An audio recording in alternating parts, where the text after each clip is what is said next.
A few years back, I lived in a fairly small neighborhood. I lived next door to a lovely little elderly couple, and one day she asked if I could help her clean the spare room of her house. I agreed to do it, and I was surprised by the amount of old technology hidden in it.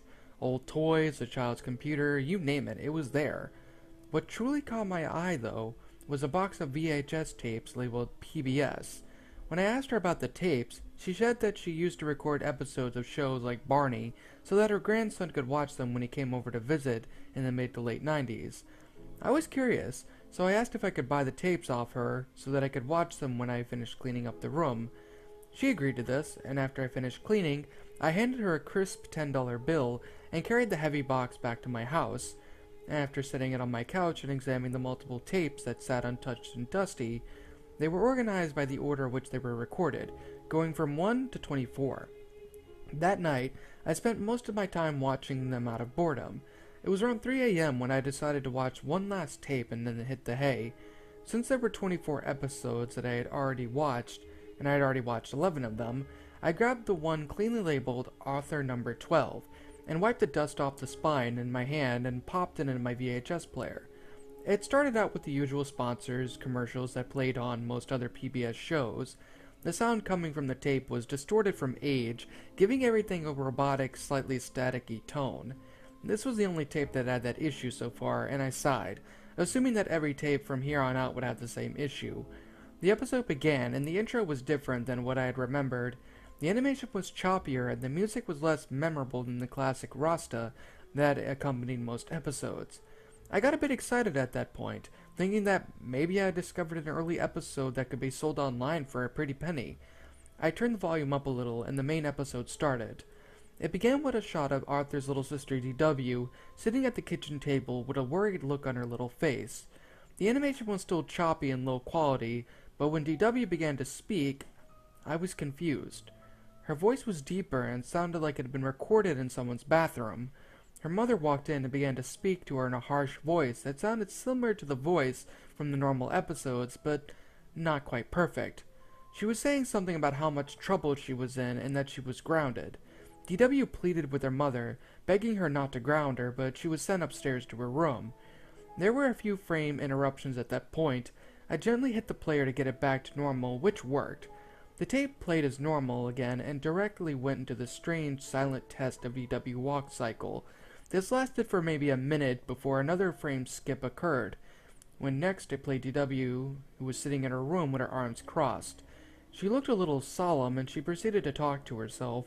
The girl conjured up a plan in order to still have fun despite being in trouble. A sly look on her face as she stood up and walked down the hall to her parents' room. Once again, a skip occurred, and she was now under her parents' bed for something. The sound grew scratchy, and I couldn't quite understand what she had said. The only thing that I could hear clear was play. After this, the episode took a huge turn. The same frames from the animation played for a couple of seconds before it showed her pulling something out from under the bed.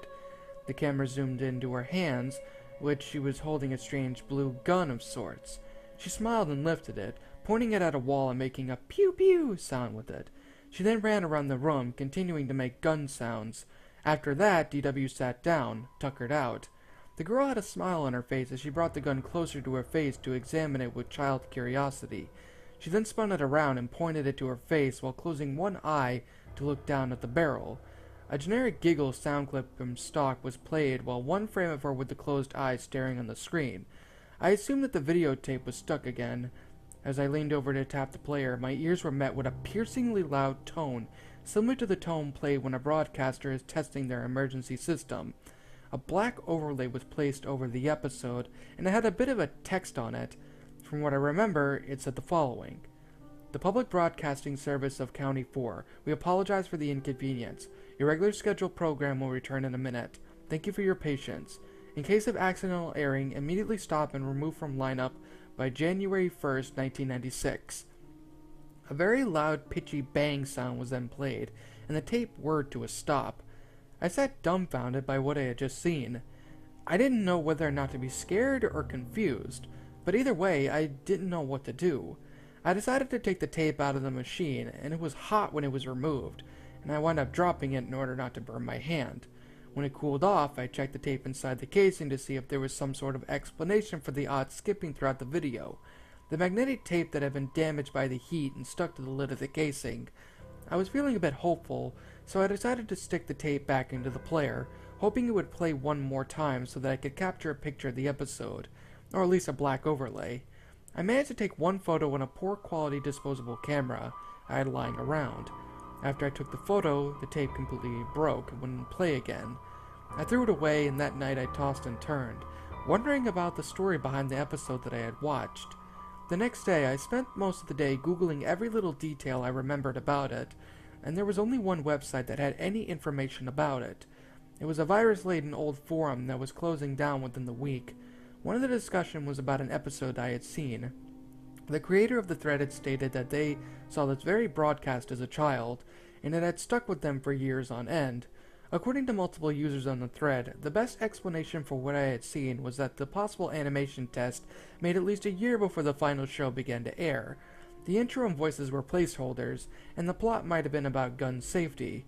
PBS didn't like the graphic nature of this plot, and so they only used it as a test animation that accidentally aired on a Friday morning in January of 1996.